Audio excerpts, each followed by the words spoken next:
Good afternoon, everybody. Welcome to the webinar. We're just going to wait a minute or two more for a couple of people to join, and then we'll get started. So please hold and get yourselves ready. Thank you.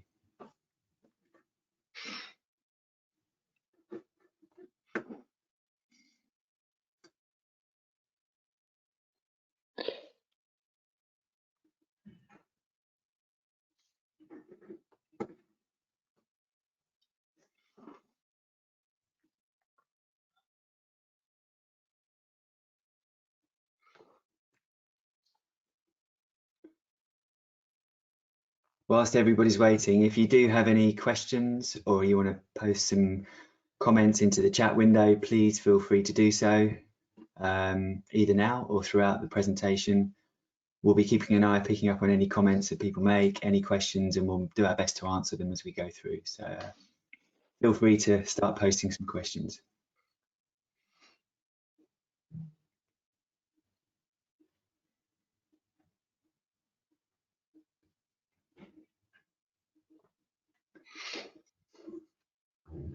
Okay, I can still there's still quite a few people joining, but I'll get started now. Good afternoon, everybody. Thank you very much for joining. Welcome to our Lunch and Learn workshop this afternoon. My name's Stuart Dorman, and I'm joined by my colleague Tom Mullen. We're both from DVELP, which is the innovation practice here at Sabio, and we're focused on the use of next generation technologies and agile approaches to help our clients to solve customer experience issues with AI and the latest communication platforms using technologies from partners like Google and Twilio. As I mentioned earlier on, please feel free to post any questions or any comments in the chat window. Obviously, we're doing this remotely, given the current times. It's, we want to make sure we got as much interaction as possible. So make sure you engage in that if you can, and ask as many questions as you possibly can. Now, I'm really excited by today's session because we're going to be building something from scratch in 30 minutes that will show you how quickly you can deploy AI in your contact center to reduce call volumes. Now, what we probably should have added to this title is that we want to enable you to reduce call volumes whilst improving customer service. Clearly, anyone can reduce call volumes by hanging up on customers or putting them into long queues, but clearly that's not great for customer experience. That may reduce calls, but it's going to deliver a terrible service. But unfortunately, quite often that's what we're doing today. And it's particularly the case, in today's unusual times where many of our customers' contact centers are suffering either high call volumes or reduced staff, or a combination of those two things. So what we're going to focus on today is show you how we can use AI to greet the caller, to ask why they're contacting and understand what their intent is, and then to start to build up a model that enables us to understand the intent, match questions to the customers that the questions that customers ask, with a view to helping us to start manage call volumes more effectively. Now, managing call volumes could be that we offer a much more accurate routing experience to reduce transfers. It could be that we play the customer some really simple information. It could be that we fully automate a transaction, or at the very least, we capture some information or we verify the customer in order to pass that information on to the agent to allow them to have a much more productive call. And we see this technology as really key to unlocking better service and greater digitization or automation on the voice channel. Now, I've been working with this, in this industry for many years now, and previously deploying self-service often took many, many months. The cost was high. We worked to fixed scopes, but we're in a very different world now. We can leverage this technology and build things very quickly, which is what we're focused on today.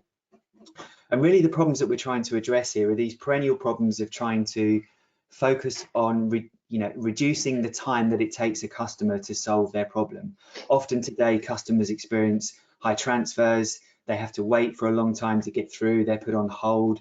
Really, it's an unforgivable waste of their time, and we want to try and deploy technology that helps to solve that. The second challenge that we see is the fact that innovation often seems out of reach or unrealistic, particularly in the world of contact centers. The pace of innovation has been quite slow over the last few decades. And often we find that people have lost faith. They see investing and innovating as very high stakes projects, only really available to the largest contact centres that require large investments and so on. We want to try and tackle that with this new technology. And the third thing is around the agents themselves. We see agents wasting time on repetitive and low value tasks. So much of their time is just spent on simple things like authenticating the customer and trying to understand what they're calling. And we need to look at agents as the incredibly valuable resources that they are, and allow them to focus their time on creating value and solving problems and stripping away all these low value activities that take place within a call, as well as providing them with really easy to access tools and valuing every second they spend. So what we're going to do now, I'm going to introduce my colleague Tom, and we're going to start to go through a workshop and a live demonstration how from scratch we can leverage tools from Google and Twilio to allow us to build experiences for customers and very quickly get them up and working and live. So Tom, welcome. Thanks for joining. Hi, Stu. Thanks very much for the introduction. Just a quick further introduction from me, Tom Mullen here, CEO at DVELP. We have recently become part of the Sabio group and very excited to really kind of work with a broader customer set and bring some of these technologies and practices to that. One of the things that we wanted to show you today is how quickly and easily we can start to use some of these new technologies and leverage their flexibility and scale to bring some of those higher level solutions to your contact center, both quickly and effectively. It looks like we've got close to 80 plus people on the webinar. It would be really great if you can say a quick hello inside of the chat bot, just to get a bit of a feel, a bit of engagement with you guys. We're going to, throughout the conversation, be asking you to take part. So if you could also just take your phones out, we'll be requiring some people to make some calls in. But first of all, if you could just say hello to us in the chat.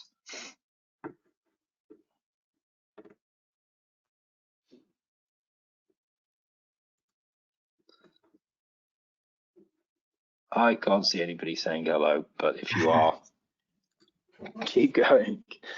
Okay.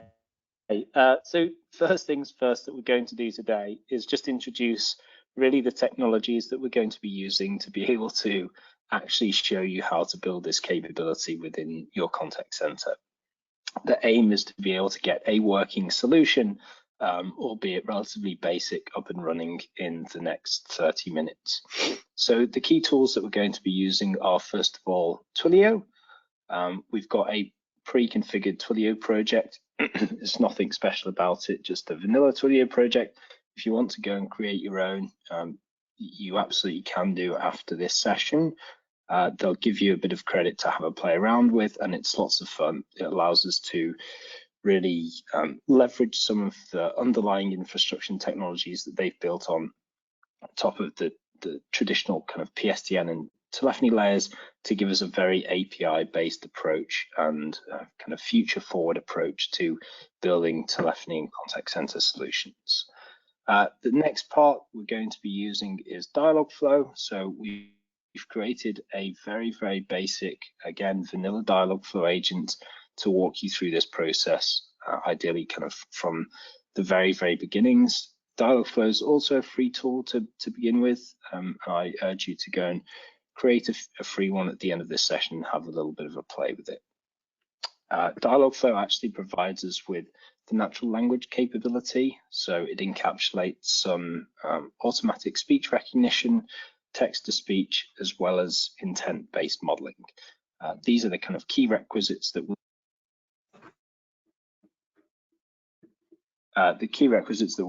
be required to be able to build out an automated solution in the contact center.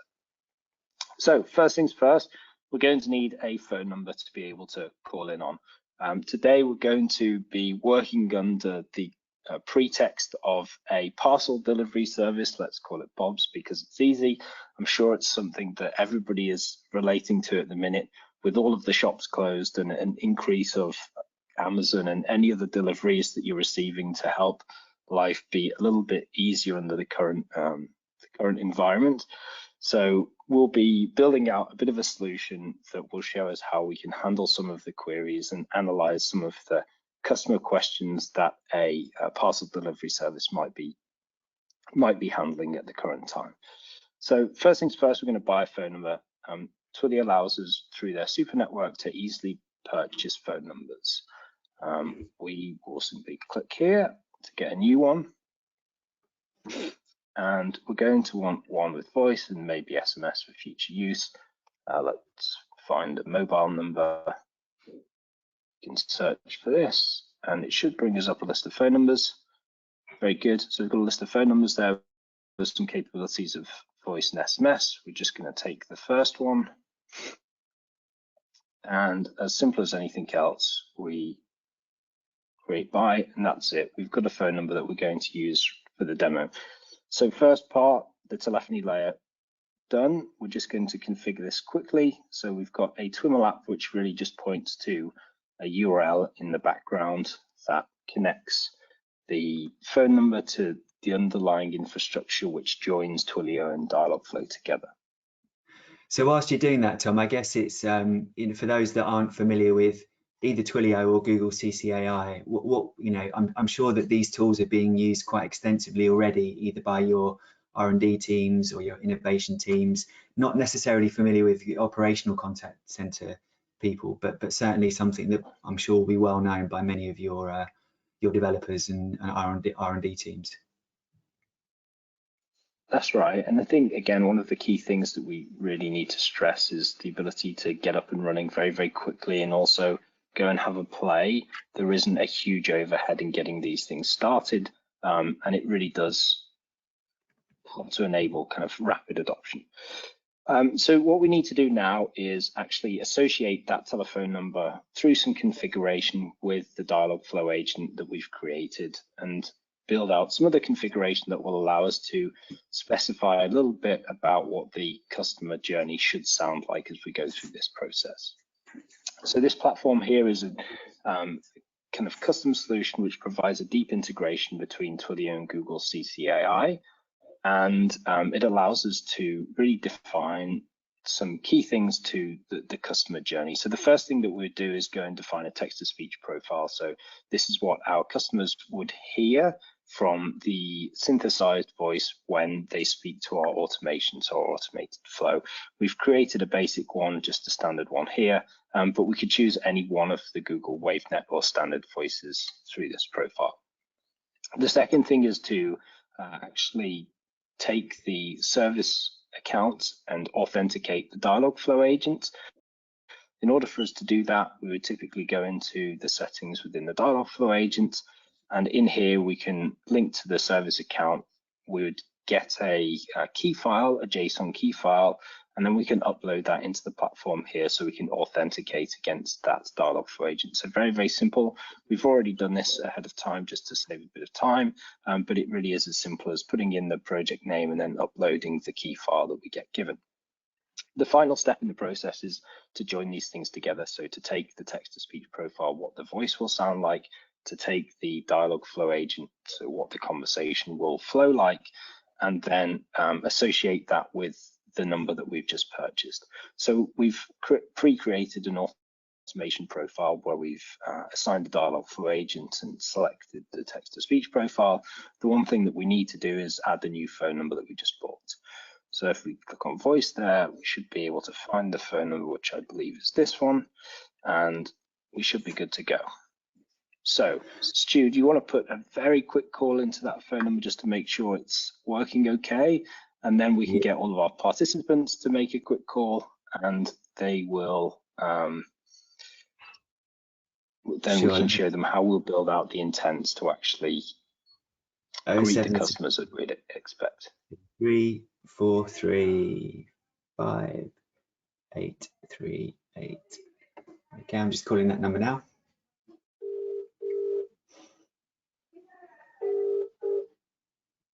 Hello, how can I help you? Hi, it's Stuart. Okay. Yeah, I got an answer. There's no intent. Perfect. So what we've done there is we've actually bought a phone number, we've set up a Dialogflow agent, and we've configured the two together.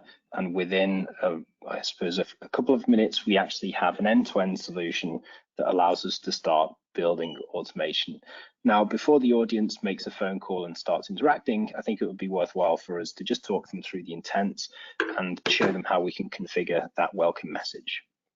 So the first one is the default welcome intent. These are basic intents that are created when we build our initial Dialogflow agent. I'm going to go in here and just have a quick look at what these entail. So I'm going to skip to events and training phrases. This event here will be triggered on the initialization of the phone call. So when the phone call comes in, it knows that this event is going to be fired, and it's then going to play back one of these responses.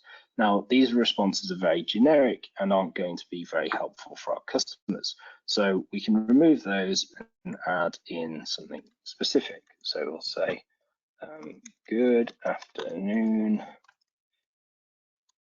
welcome to Bob's parcel delivery. Now, Bob's is very, very busy at the moment because they've got lots of parcels out and their contact center is totally overwhelmed, and they have no other option right now than to just tell people they're too busy and can't handle the calls. We have very high call volumes.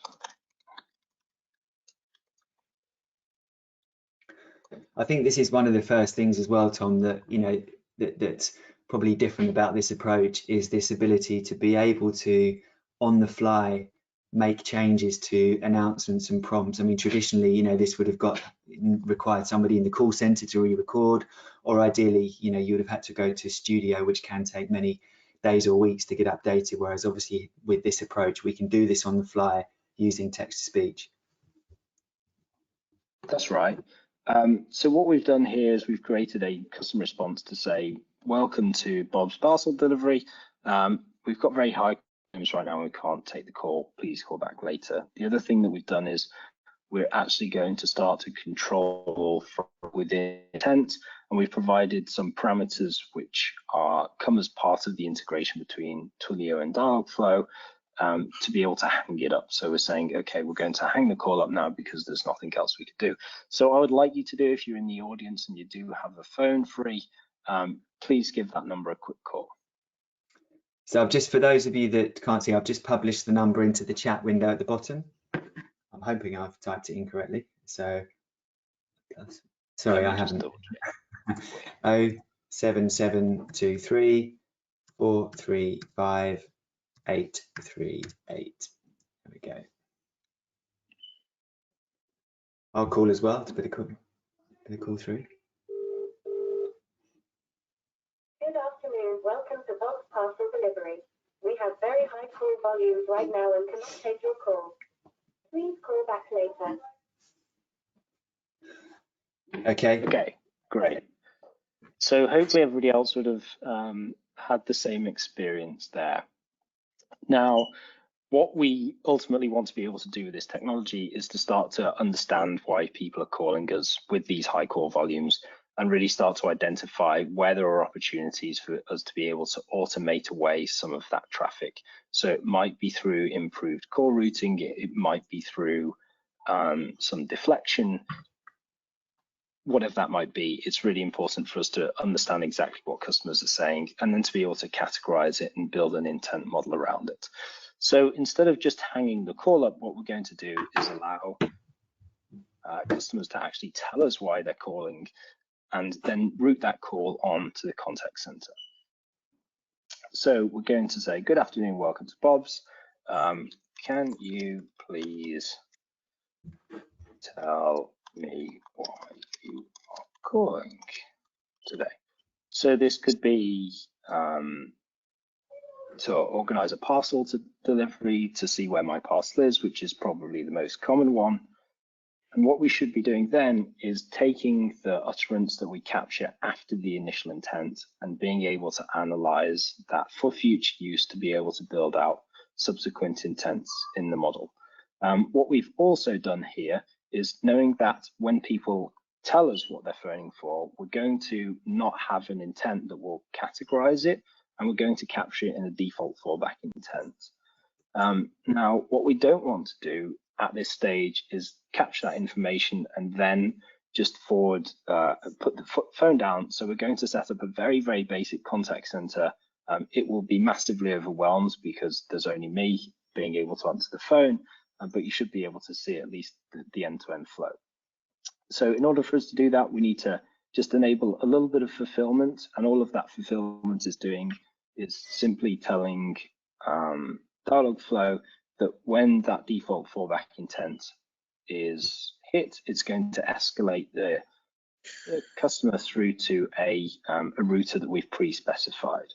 Now, the routers are set up in the configuration panel as before, and they just allow us to specify exactly where the call is going to go at the point of escalation. So in this case, we've decided that it's going to go to task router and to the main team, which should in theory be me.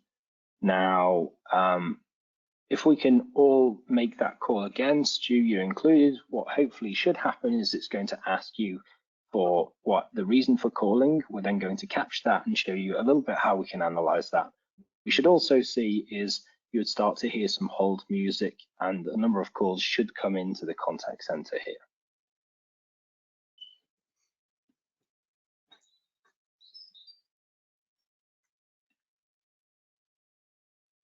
So Stu, do you want to give that one a quick call as well?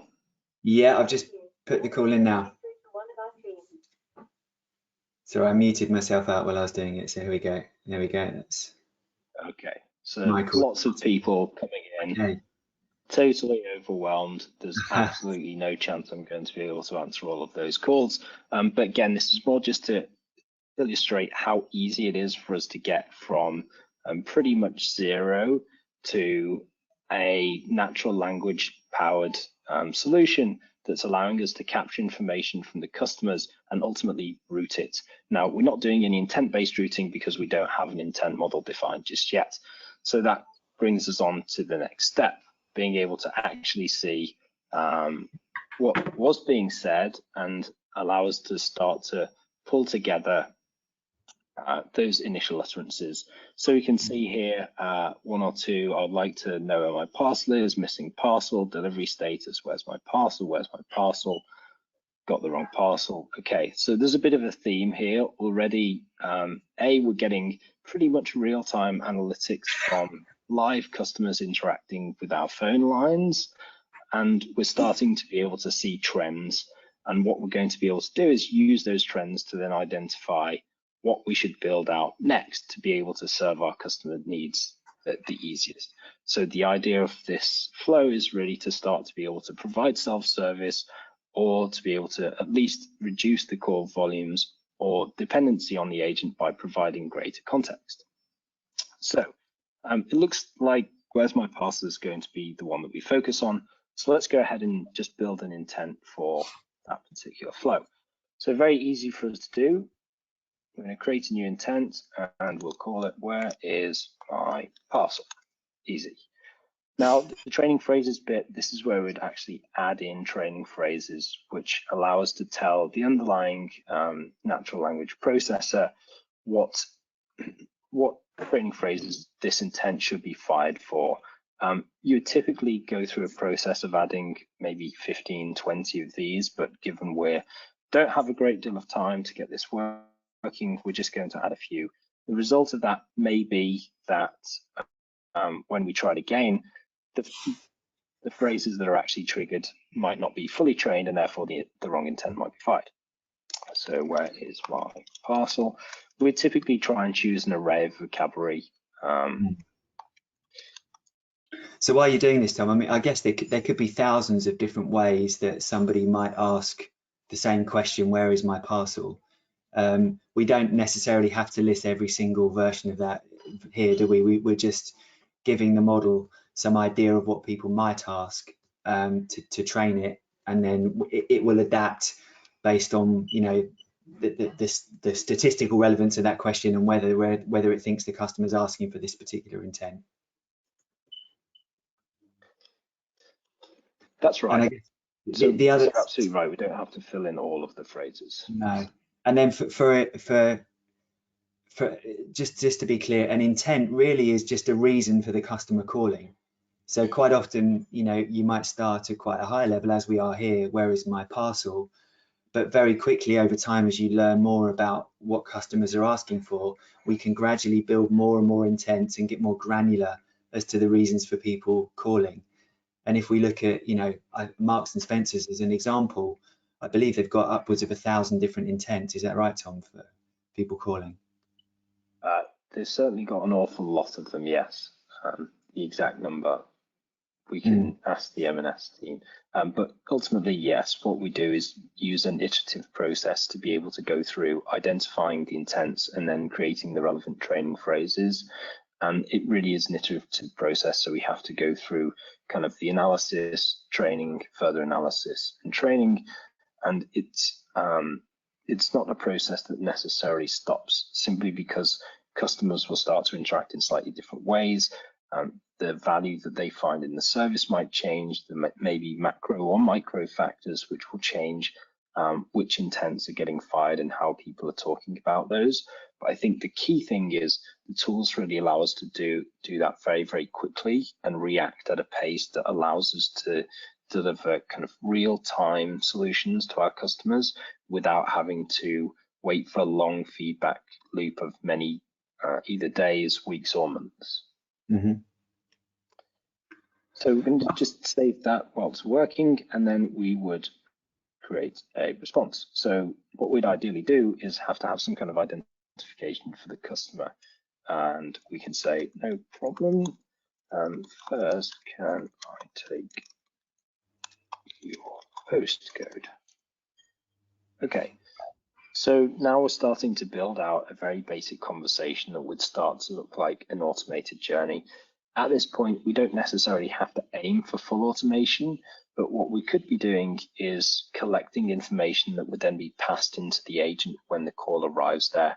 So again, just to alleviate some of the average handling time constraints and alleviate some of those menial tasks that they might otherwise be having to do themselves. So ID&V, package lookup, things like that are really good opportunities where we don't have to necessarily aim to fully contain the call, but we can have a significant impact on agent productivity. So I guess by fronting all of this information, Tom, we can, as you say, we can reduce the handling time because we're reducing the need for the agent to ask lots of questions and verify who the caller is. But I guess also because we're getting those intents at quite a granular level, we can be much more targeted about who we route the call through to. So if there is a specialist in where's my parcel, for example, or some other process, we can actually route the call directly to them without necessarily having to, you know, route the call in and that agent to transfer it to someone that does know how to resolve the issue. That's right. Why are you doing this as well, Tom? So you're building out this idea of a postcode here. Can you tell us a bit about, you know, how the system knows what a postcode is or what a date is or any of these other types of entities that we can collect? Yeah, not a problem at all. So one of the key objects within intent modeling Dialflow is the intent itself. Another one is entity extraction. So being able to identify key entities within a natural language phrase. That could be anything from a postcode to a driving license to a time or a date or first name, for example. And what it allows us to do is specify that information and be able to extract it for form filling or any other API lookup that will allow us to start to build dynamic flows with our customers and dynamic journeys, and ultimately get to that point where we want to have fully automated and contained flows based off dynamic data that is very relevant to that customer at that given time. So what I'm doing here is just adding some more training phrases that will handle the response of the question, can I have your postcode, identify that as the intent, and ideally extract the postcode from the utterance.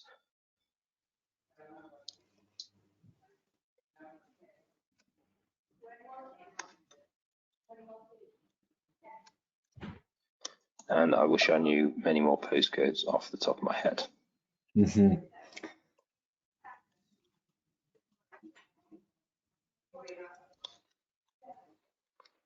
I'll give you mine, Tom. TQ96LZ, if that helps.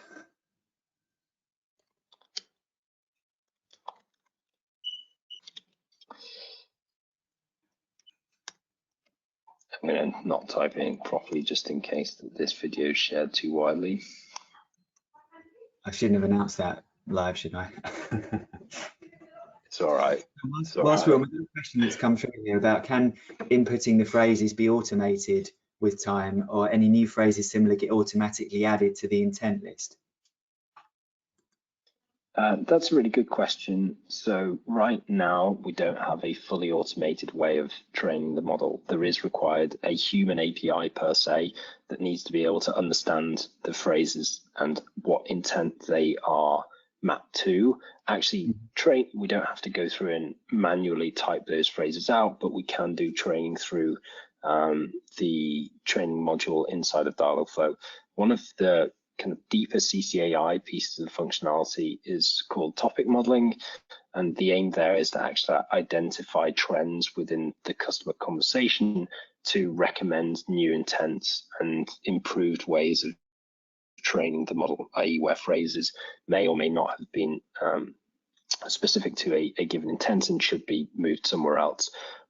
Another key approach is actually empowering the contact center agents to be able to train the model. So creating a really end-to-end feedback loop that shows the intents that were mapped during the automated conversation, and if they're incorrect, allow the human agent to be able to manually correct those. So it gives us kind of virtual agent training at scale using the existing knowledge and know-how of the people in the contact center to be able to help improve it. I think anecdotally, one of the things that we talk about is we should really view these virtual agents as members of staff.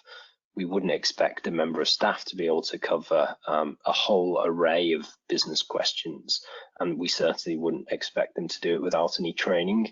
So from a design point of view, we'd typically say to try and keep the agents themselves relatively refined and acutely defined in what they can and can't do, and make sure that the time and training is really invested, and also take that process relatively slowly and iteratively.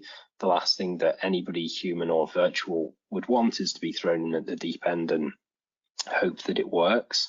The aim is to build confidence through the process, so taking small steps to be able to get there.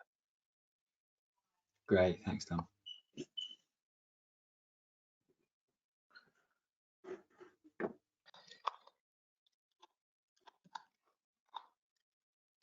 We do have another just question whilst you're doing that as well, Tom, around the number of phrases needed as a minimum for each intent.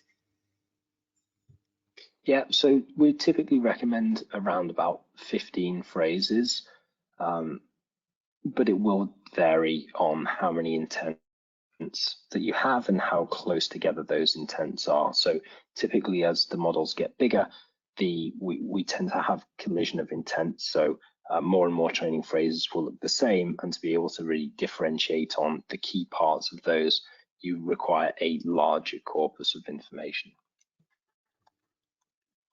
Thanks.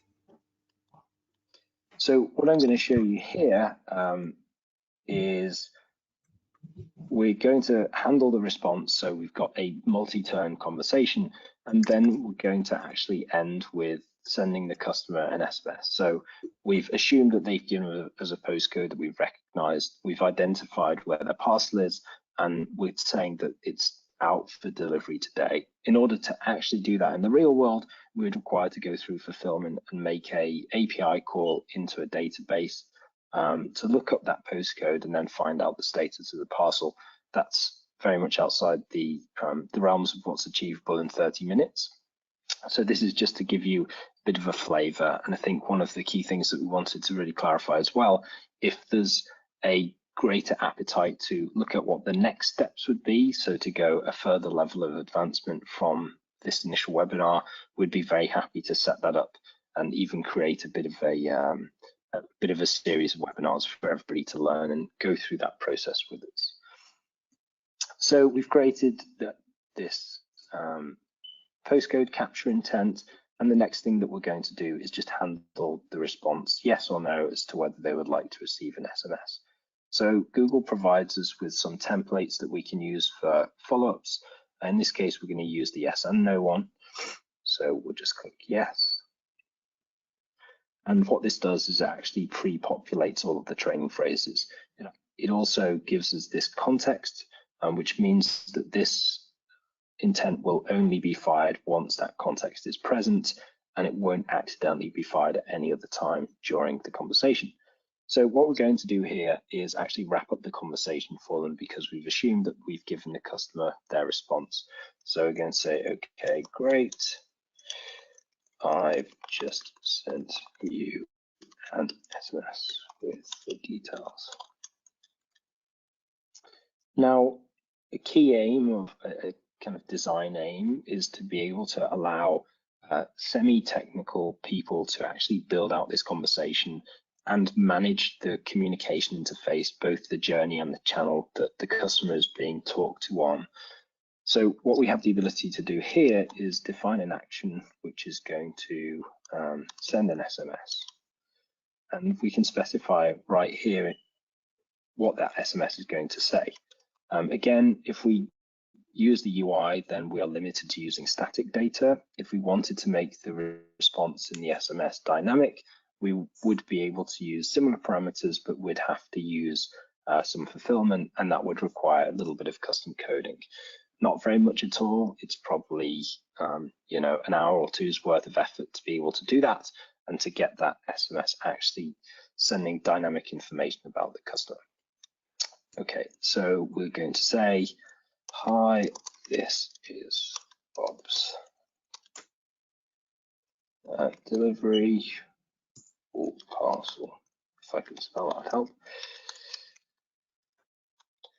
Your parcel is due to be delivered today between 4 to 5 p.m.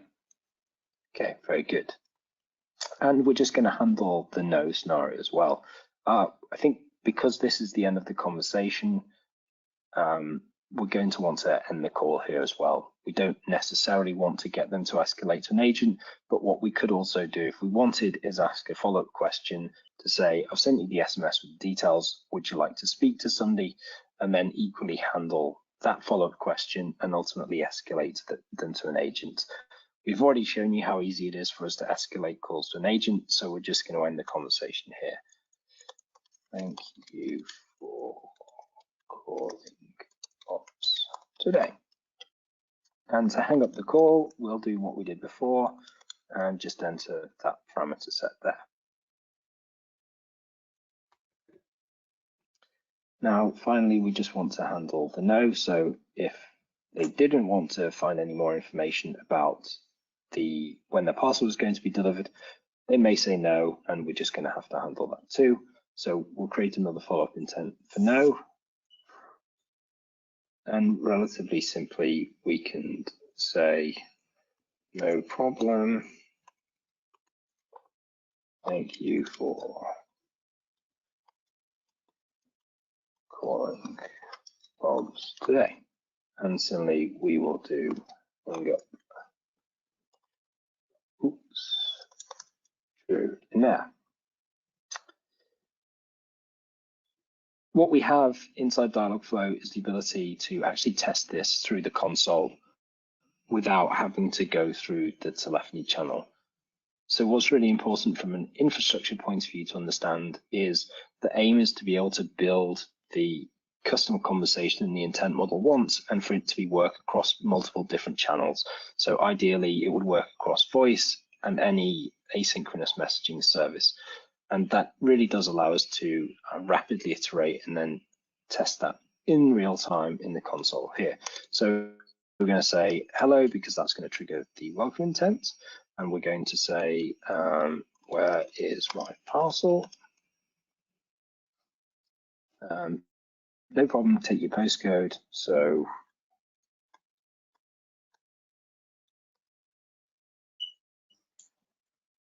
Okay, so it didn't understand my postcode because I haven't added sufficient training phrases.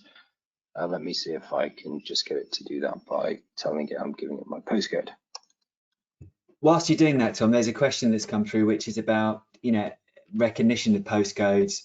The question is, do we have to add each postcode manually, or, could we not recognize the format and do a lookup? Yeah, very good question. So we have the ability to specify regular. So a postcode is a really good opportunity for that because there is a predefined set of postcodes that exist within the UK. Inside of Google as well, they also have some system entities, so first names, last name, dates, things like that, where there's a lot of variance in what the entity could potentially look like. You have the ability to specify that. Similarly, if you have an order number, a waybill, or an account number that follows a particular format, we have the ability to write a regular expression and look for that specific format. Now, as you can see, I've just gone through that flow again, and because I was a bit more descriptive about what my response was, then it's going through the process. Now, because I'm not actually engaging via a phone, then it wouldn't be able to send me an SMS because it wouldn't know where to send it to. If I was doing this over the phone, then it would know that the number I was phoning on either is SMS enabled and therefore try to send it, or not enabled and wouldn't. So I'm just going to say no. Okay, no problem. Thanks for calling Bob's today. I haven't adjusted the text for the different channels, but we have the ability to specify responses based off the channel that the customer is interacting with us on. What I think I would like everybody to do is just go through that process now, give it a quick call, and if you can go through and say, where is my parcel? When it asks you your postcode, if you can tell it my postcode is, and provide a made-up postcode because we don't necessarily want to collect all of your information, and then you can decide whether or not you would like to receive an SMS. And what you should hopefully see is not only have we very, very quickly been able to spin up some analytics, so we have very deep insight into why customers are calling us and actually seeing in real time what they're saying and how they're saying it to us. I'm like somebody's trying to find my sausages, very insightful. And also start to build out an automated conversation and to be able to manage the channel. So through the process, we've escalated a call to the contact center. We've also been able to hang up a phone call. And if you go down the happy path and request an SMS, we've been able to deliver a notification for that particular part of the journey. And I believe we're probably about on 30 minutes. So please, whilst you're on, give that a quick go. Stu, if you want to give it a quick go. My expectation is that a few of you will probably get to the postcode entry and it won't necessarily recognize what you're saying. And that would just be because of the limitation of the number of training phrases that we've created. As we go through the process, we obviously would want to create many more training phrases to get the intent matching accuracy higher. And that can be done through the training module here. So you'll be able to start to see how people are actually interacting. And I can already see that lots of people have been interacting with our service.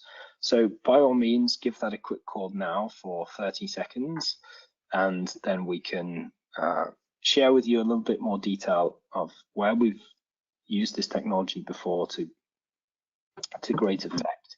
Also, how we would typically recommend that you would go about taking this from a very brief demo into a production environment, how we could potentially support with that, and followed by a bit of Q&A. Thanks, Tom. While we're doing that as well, just the quality of the voice, the text-to-speech voices that we're seeing these days is incredible, and it's advanced massively, even over the last year or so. Where do you see this developing, Tom, in the next 12 to 18 months? Very good question. I have had the I've had the ability to work with some of the brand new voices which are not yet publicly available, and I think the larger challenge that we're going to see is businesses will be actually asking to make the voices sound more robotic, so their customers can more easily differentiate between what is a human, what is automated speech. I think the level of accuracy that we're going to be able to get to within the next 12 to 18 months will be absolutely outstanding. And I think that it will present a lot of other challenges around how we handle customer journeys, how we start to inform people that they are actually talking with an automated solution as opposed to a human. I think right now, whilst the text-to-speech voices are really very good, it is still relatively easy to discern between that and a human voice. I think that will change, and I think kind of voice user interface design will become increasingly prevalent. I equally see in the very near future that brands will start to own their own voice persona, and we'll probably see a proliferation of that through not just the phone channel and in the contact center space, but also across all of the other voice channels, whether that be your home assistant or on your mobile device. So actually having a brand specific voice that people will instantly be able to recognize, that will help solve some of those challenges that voice interfaces currently pose for us. Thanks, Tom. And another couple of questions coming through here. One is around are there any limitations on Google in terms of their support for languages? Very good question. The Dialogflow support for languages is pretty vast. I don't know them all off the top of my head, but a quick Google will tell you exactly which languages are supported. Now, it's worth mentioning today, we just talked about the virtual agent part of the conversation, but the other key area of Google CTAI is what is referred to as agent assist. So that's being able to provide automated assistance through AI during the human-to-human conversation. The reason why I mention that is A, because the technology is extremely exciting and really unprecedented compared to everything else that's going on in the arena right now. And secondarily, there's a bit of a differentiation between which languages are supported for each of those two use cases. So the virtual agent piece, which is largely powered by Dialogflow, has very, very good language support. The agent assist piece, which has a slightly different processing engine, has a slimmed down language support. I think it supports Spanish, French, and English, but I would have to double check on that for you. Yeah. I think what might be a nice follow-on, Stu. It's certainly easy to find that information. I think what might be a nice follow-on, if there's some appetite, is we can go a little bit deeper into the broader product set of CCAI, including some of the analytics. So what we've seen here today is really just a very kind of brief insight into how we can handle customer utterances, intent categorization, but we have the ability to really go quite deep into this analytics package to really understand exactly what's going on in the conversation and use this as a fundamental tool to be able to build a solution for going forwards, including live listening to the call recordings that have been captured throughout the process. So the aim is to provide our customers with a very, very easy interface to quickly get up and running and start to be able to deliver information and real meaningful customer journeys through automation to their end customers. It looks like there's pretty desperate sausages out there. Yeah.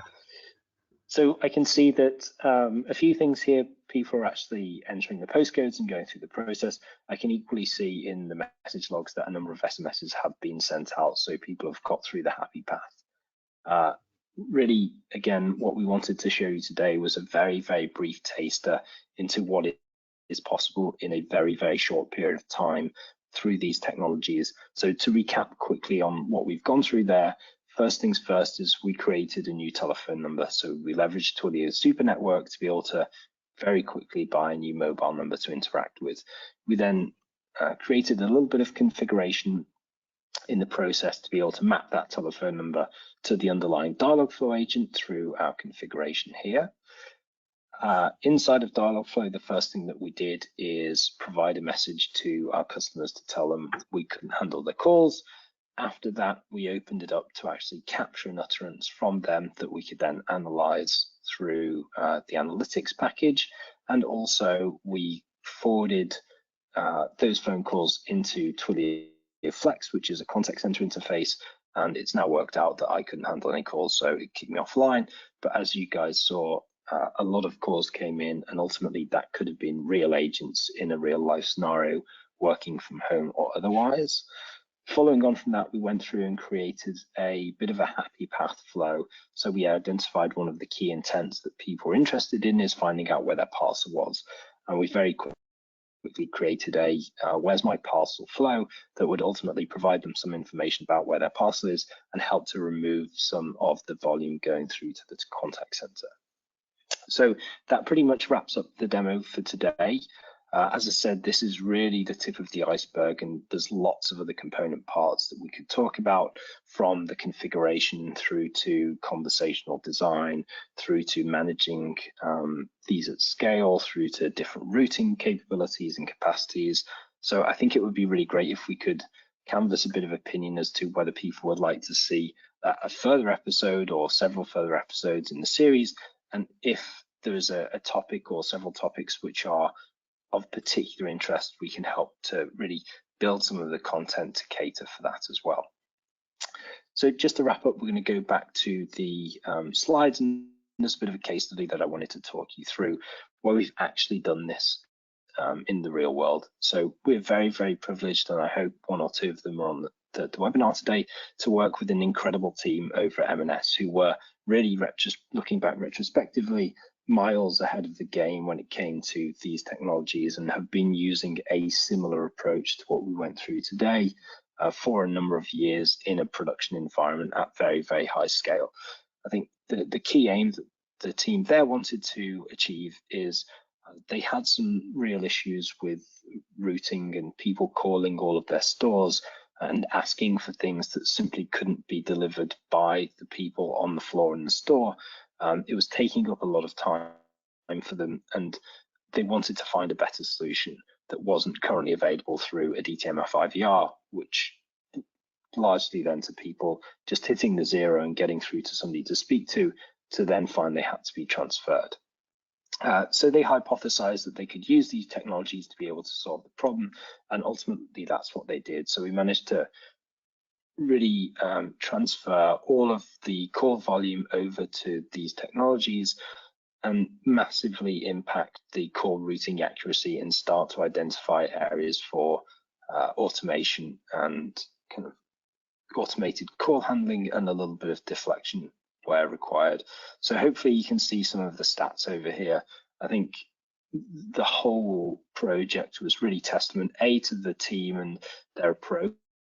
So having a very agile process and really living by that through the project, and then also what the technology allowed them to do and how quickly enabled them to get there.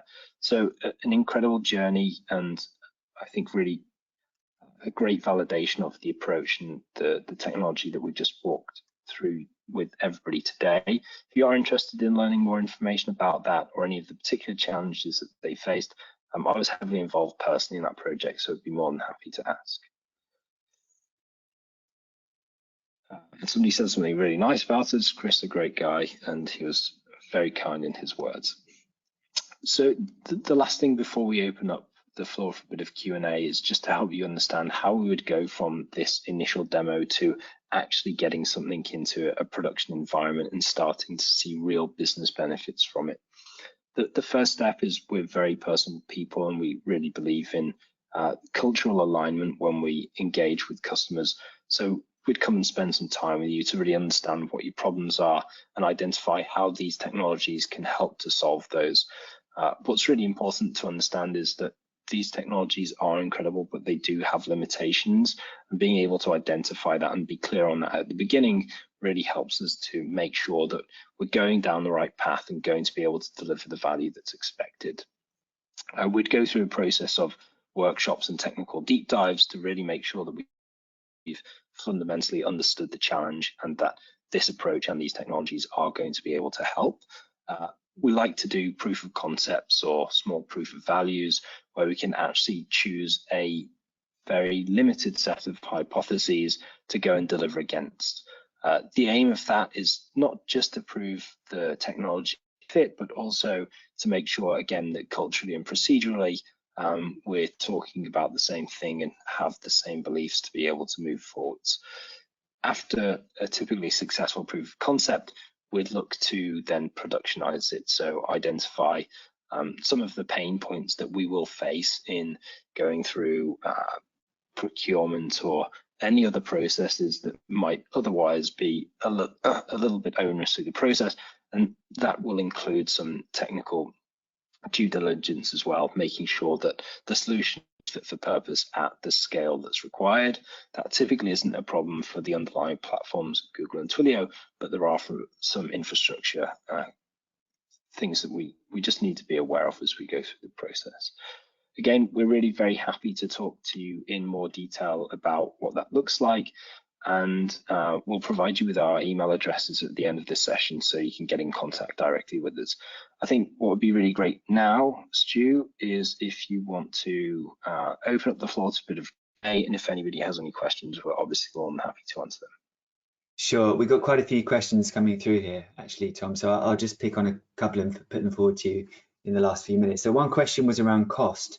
How much does it cost to deploy this? Now, I know historically, this would have been incredibly expensive and taken many, many months, if not years, to deliver the kind of capability that you've just built in the last half an hour. So how would we cost something like this? Yeah, really good point. I think historically a lot of effort was required to what we would call get to the value line. So a lot of infrastructure and plumbing is required to actually be able to use these technologies and be able to iterate very quickly through the process that we've gone through today. Clearly, all of that effort has largely been done, and what that means is we can focus on actually adding value to customers quickly. In terms of the cost, there's two really things to consider. So we have the consumption layer for the underlying technology platforms. I think it's not worth going through this in detail right now, but we can certainly share some indicative prices for consumption, which will largely vary based off how large the volume of customer contacts that we're dealing with. And then there's the professional services element.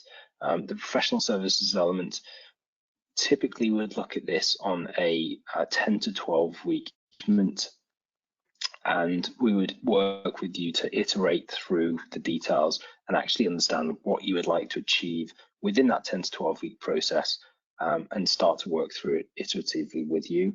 Again, depending on the scope of that, the cost would vary, but we'd be transparent at the beginning to make sure that we really understand exactly what we're aiming to achieve and what the indicative associated costs are. So the short answer is they will vary on a case-by-case basis, and the most sensible thing for us to do is to talk to the people who are interested in that, and we can share some examples that would be a fit for their business, and also look at what the business value is. Clearly, these solutions have a cost for implementation and then ongoing maintenance, but I think the key thing that we should focus on is the value that can be extracted from them. Thanks, Tom. And then another question here around how easily we can integrate this into existing infrastructure, such as, you know, telephony platforms, CRM systems, etc. Yeah, very good question. Again, the M&S case study is a really good example of how we manage to work alongside an existing infrastructure to be able to give them a seamless solution end to end.